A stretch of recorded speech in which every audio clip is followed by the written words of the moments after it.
Il y a certaines situations où les paroles d'encouragement sont une mauvaise chose. Des situations où l'amour implique une parole qui peut sembler dure. C'est le cas, par exemple, à titre individuel, lorsque quelqu'un tombe gravement malade à cause de sa mauvaise alimentation et de sa mauvaise hygiène de vie. Il serait irresponsable de dire à une telle personne « T'inquiète pas, ça va aller mieux », sans l'aider à travailler sur la cause de sa maladie, sans l'aider à repérer ce qui l'a amené à se retrouver dans un tel état. Collectivement, je crois que c'est aussi le cas face à la crise écologique. Il est irresponsable de se dire qu'il suffit d'être patient et que d'ici peu de temps, ça va aller mieux, sans remettre en cause la manière dont nos sociétés fonctionnent et sans remettre en cause la manière dont nos sociétés abîment la création de Dieu. C'est malheureusement pourtant le discours à la fois d'un grand nombre de personnes, mais également le discours d'un certain nombre de chrétiens. J'y reviendrai tout à l'heure. Mais notre texte du jour, dans le livre du prophète Ézéchiel, que nous suivons en série en ce moment, notre texte du jour est un autre exemple de situation où il y a besoin de paroles qui bousculent, où il y a besoin d'une interpellation qui secoue. C'est le genre de propos qui ne sont jamais faciles à entendre, mais qui en réalité sont le fruit de l'amour de Dieu pour son peuple.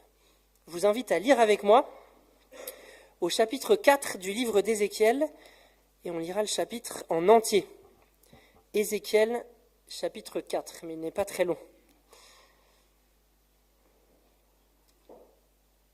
Et maintenant, fils d'homme, prends une brique, pose-la devant toi et grave dessus le dessin d'une ville, Jérusalem.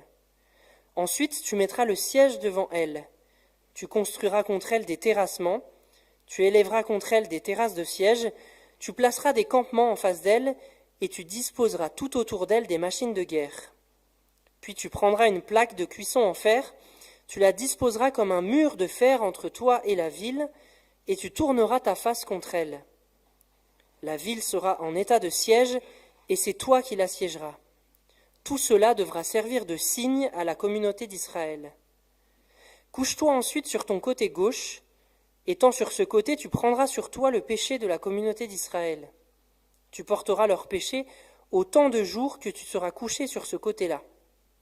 Je te fixe moi-même un nombre de jours équivalent au nombre d'années durant lesquelles le royaume d'Israël a péché, c'est-à-dire 390 jours. Ainsi, tu porteras le péché de la communauté d'Israël. Après la fin de cette période, tu te coucheras cette fois sur le côté droit, et tu porteras le péché du royaume de Juda pendant 40 jours. Je t'impose un jour pour chaque année où il a péché. Tu tourneras ta face et tu dirigeras ton bras nu contre Jérusalem assiégée, et tu prophétiseras contre elle. Je vais te lier avec des cordes pour que tu ne puisses pas te tourner d'un côté sur l'autre jusqu'à ce que tu aies achevé ta période de siège. Et maintenant, prends du blé, de l'orge, des fèves, des lentilles, du millet et de l'épeautre, mets le tout dans un même récipient et fais-en ta nourriture. C'est là ce que tu mangeras tout au long des 390 jours où tu seras couché sur le côté. Ta ration journalière de nourriture sera de 220 grammes et tu en consommeras de temps en temps. L'eau te sera mesurée à 1 litre par jour, tu en boiras de temps en temps. Tu prendras ta nourriture sous forme de galettes d'orge que tu cuiras devant tout le monde, sur un feu alimenté avec des excréments humains.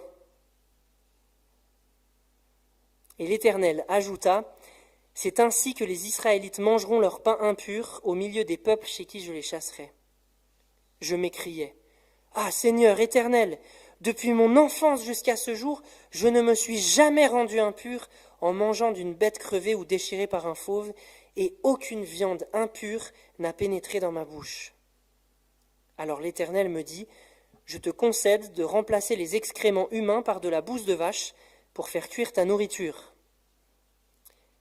Il me dit encore, « Fils d'homme, je vais supprimer toute réserve de pain dans Jérusalem.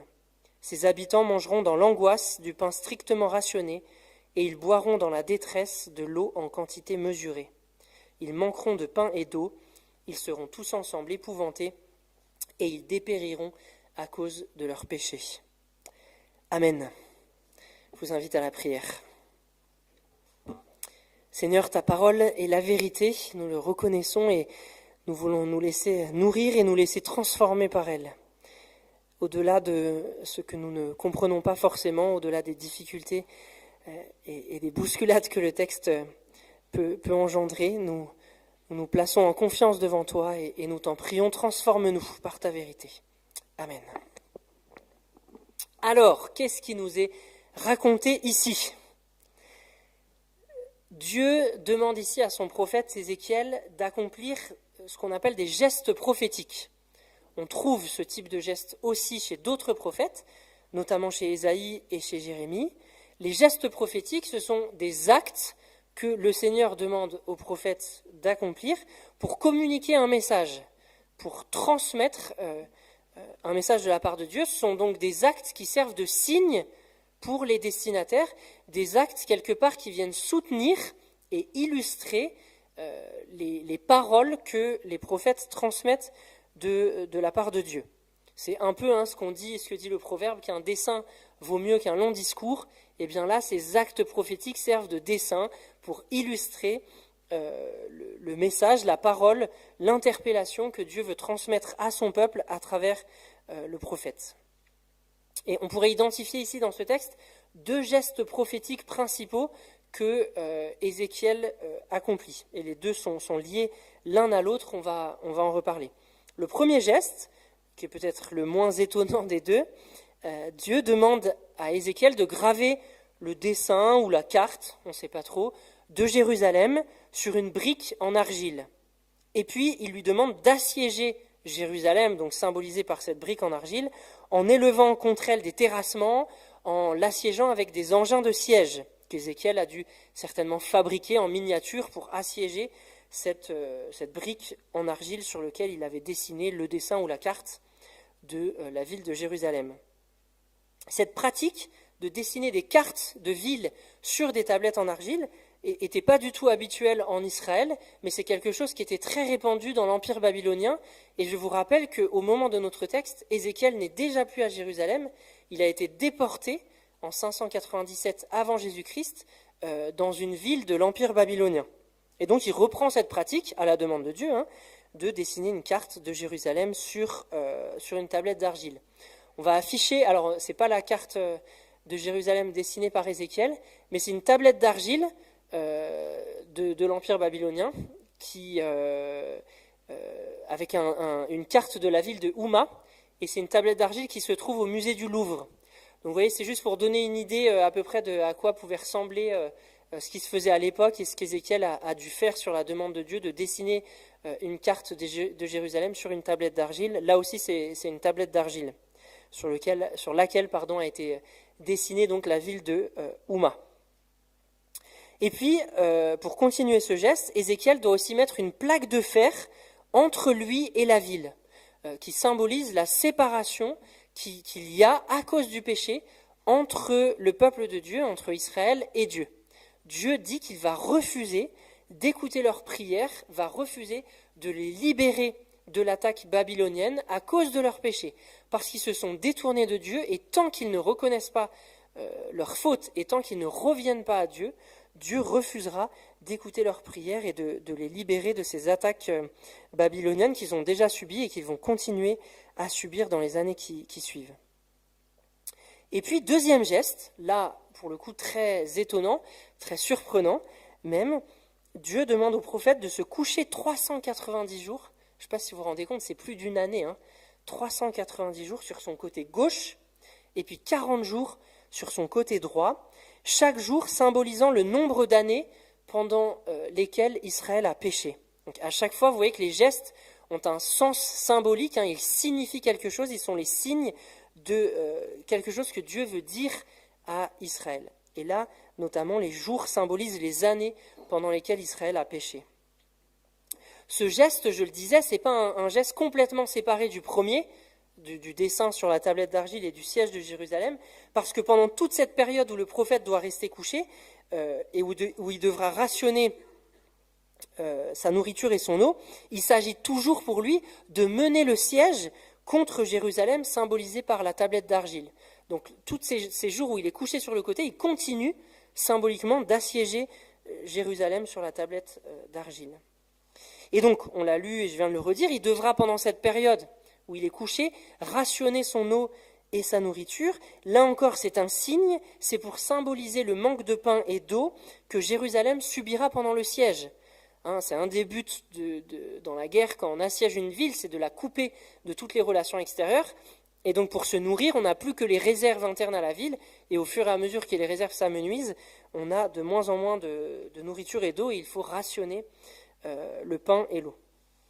Et Dieu demande, et ça c'est peut-être une des choses les plus étonnantes dans le texte, Dieu demande à Ézéchiel de cuire ses aliments sur des excréments humains.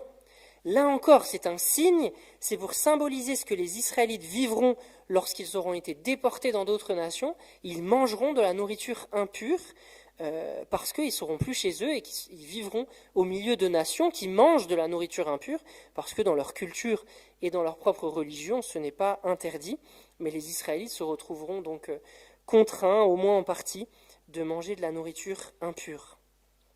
Et je ne sais pas si vous vous rappelez, mais dans l'Ancien Testament, dans la période de l'Exode, lorsque les Israélites ont marché donc pendant 40 ans dans le désert en direction de la terre promise, Dieu leur avait demandé d'aller faire leurs besoins en dehors du camp, pour garder le camp saint.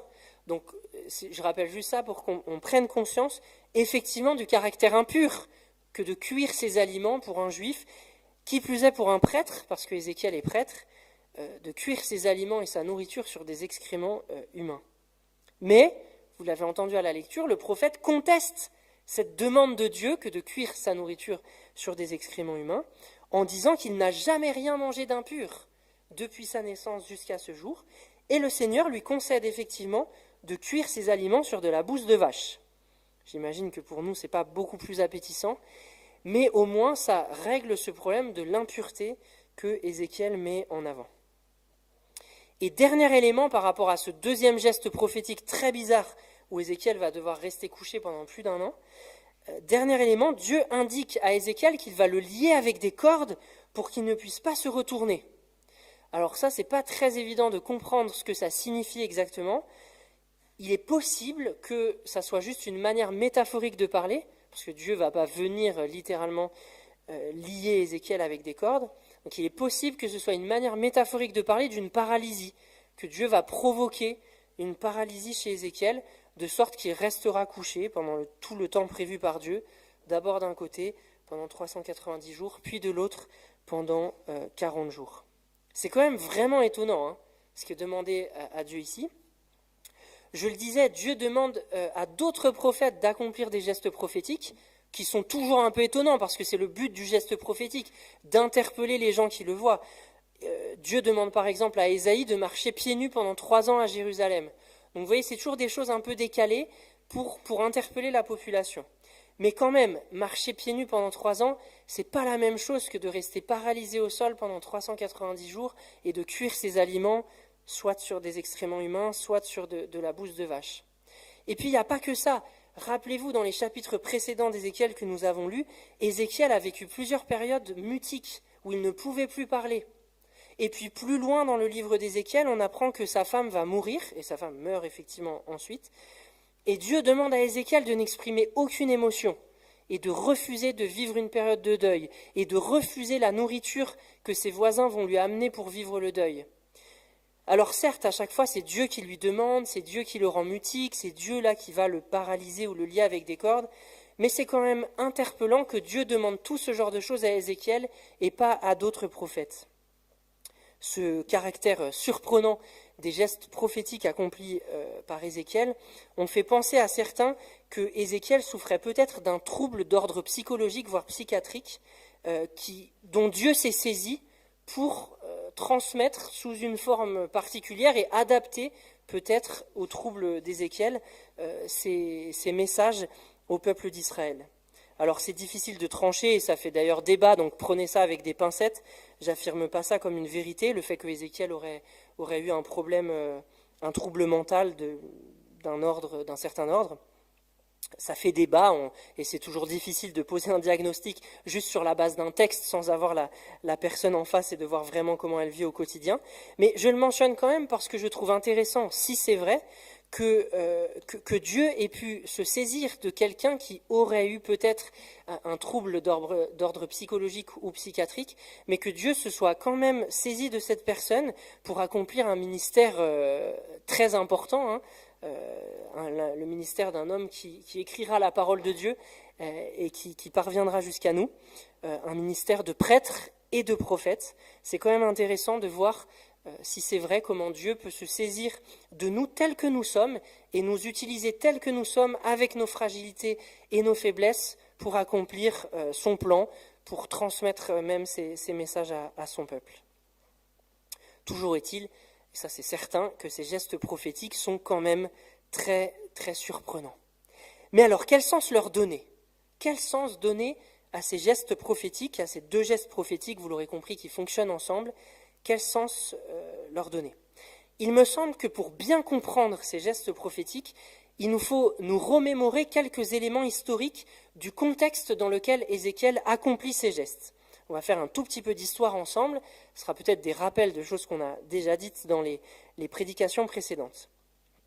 Ézéchiel accomplit ces gestes prophétiques entre deux déportations, sur une période de 10 ans. Enfin, pas pendant toute la période de 10 ans, mais quelque part sur une période de 10 ans. Première déportation, je l'ai déjà dit tout à l'heure, Ézéchiel l'a subi lui-même en 597 avant Jésus-Christ.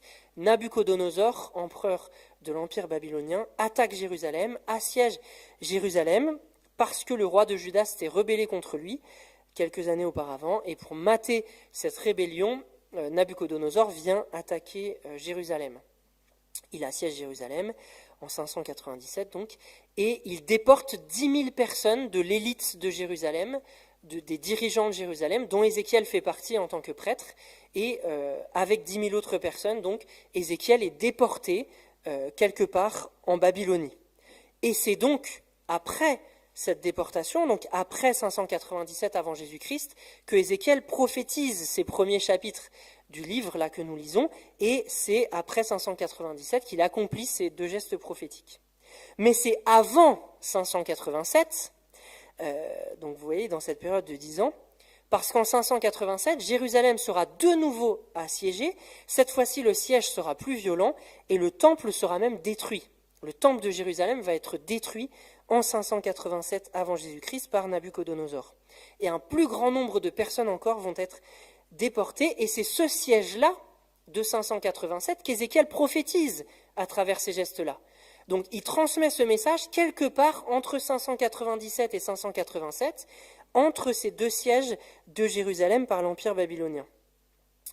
Et quel est le climat, le moral des troupes en Israël dans cette période de 10 ans ? On le sait grâce à d'autres textes, d'Ézéchiel, de Jérémie, du livre des rois et des chroniques. Les gens, que ce soit les gens qui sont restés à Jérusalem ou même les gens qui ont été déportés en Babylonie, les gens sont pleins d'espoir. Les gens sont confiants.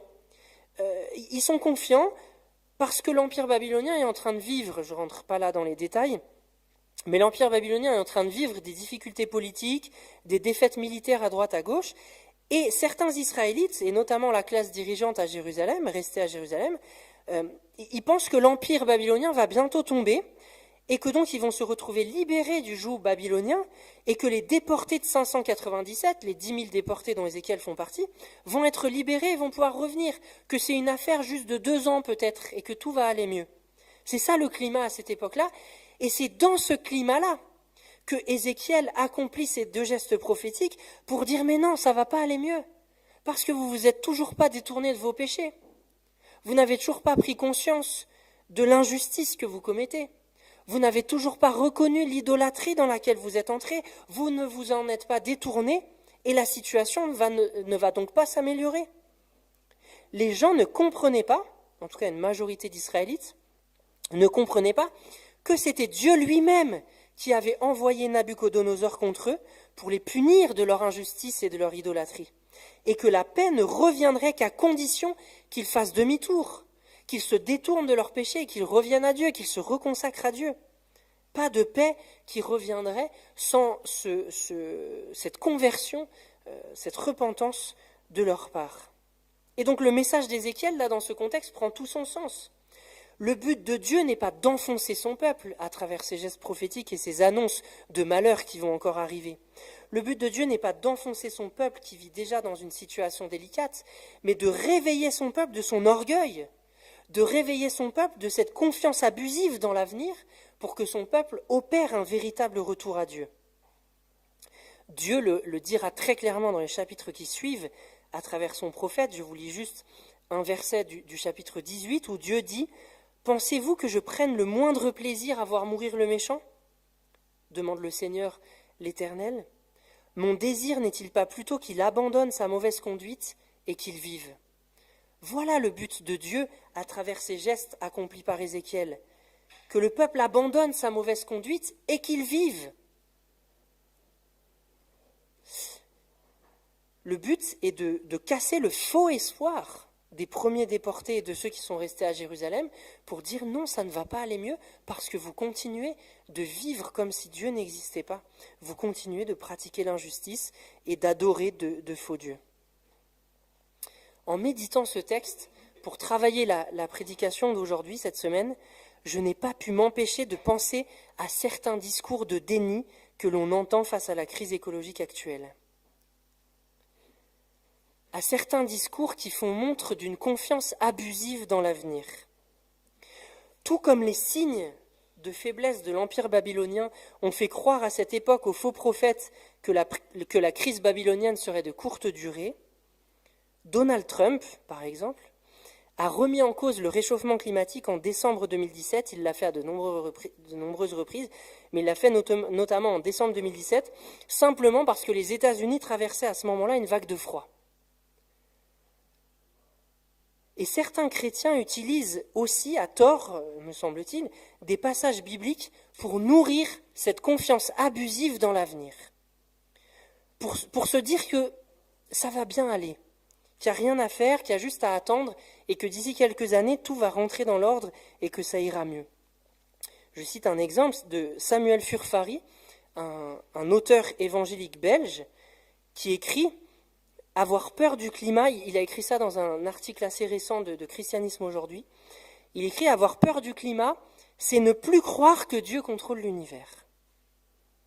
Samuel Furfari est assurément un frère en Christ, mais je suis assurément aussi en désaccord avec lui sur sa lecture de la crise écologique.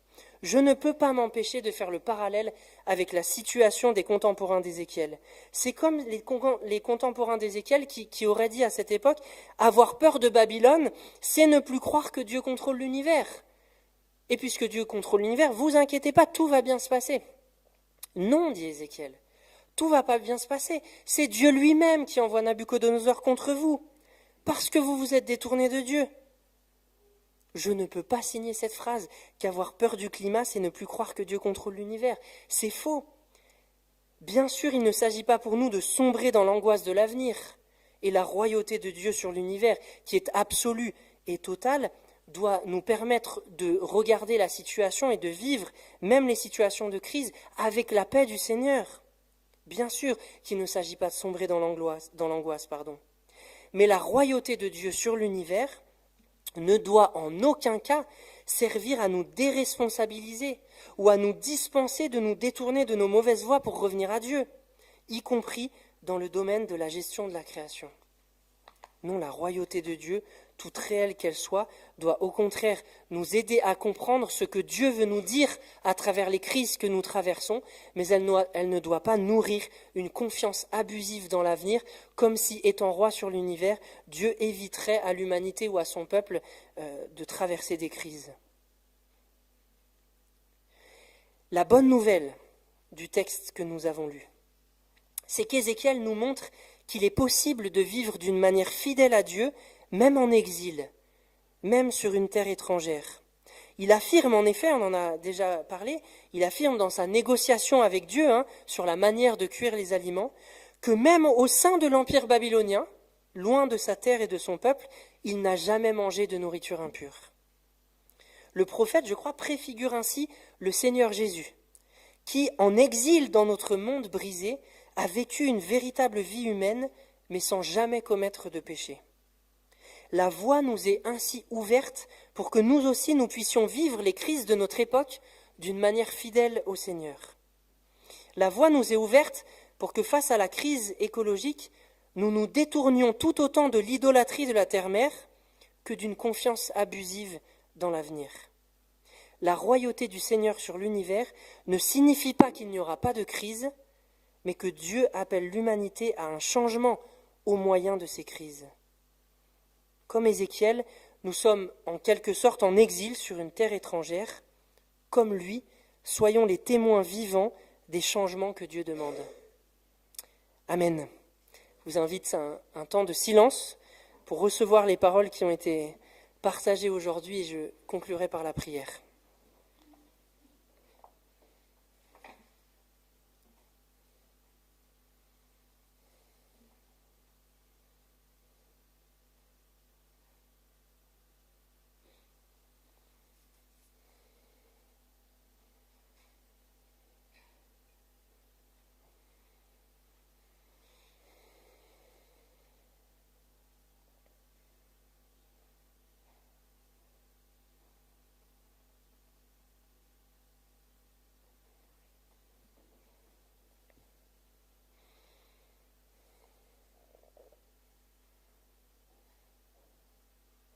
Seigneur, merci pour ta parole, pour ce chapitre 4 d'Ézéchiel en particulier, qui 2600 ans après continue de nous bousculer, de nous déplacer.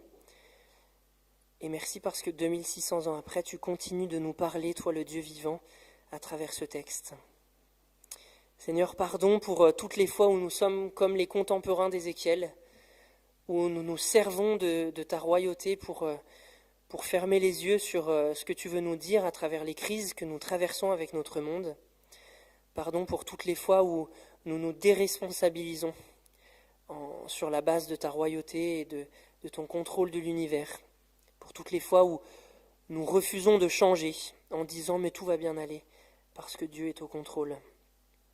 Seigneur, oui, dans la paix et dans la sérénité que tu donnes, donne-nous d'ouvrir les yeux sur ce que tu veux dire à l'humanité à travers les crises que notre monde traverse, en particulier la crise écologique, mais pas que, la crise économique, les guerres qui se multiplient et qui se rapprochent de nous. Donne-nous d'avoir la sagesse et l'humilité de comprendre le message que tu adresses à l'humanité, et donne-nous à la suite d'Ézéchiel, à la suite de Jésus, de toi Seigneur, d'être des témoins vivants, des signes vivants par notre manière de vivre, des changements que tu exiges de nous, Seigneur, que tu exiges de l'humanité. Donne-nous, oui, d'être des signes de ton projet de salut pour l'humanité et pour ta création tout entière. Parce que comme l'écrit Paul en Colossiens 1, c'est tout l'univers visible et invisible que tu as réconcilié avec toi par ta mort à la croix. Amen.